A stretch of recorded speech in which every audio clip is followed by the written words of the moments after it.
First startup.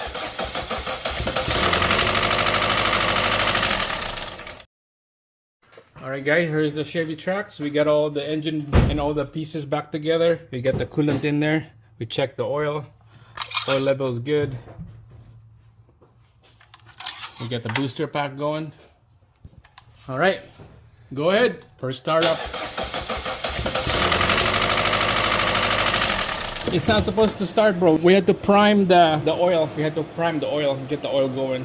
Okay. So I disconnect the ignition here. Okay. So go ahead, start it again. Then we'll crank. Now? Yeah. Last one. Go ahead. You get the fuel, get the ignition going. We're gonna put the fuel fuse in here. All right, we got the fuel. We got the ignition. Okay, we're gonna check the oil just to make sure.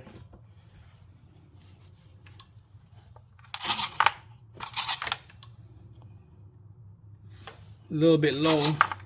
A little bit low, but it's fine. 1 second, bro. All right, go ahead.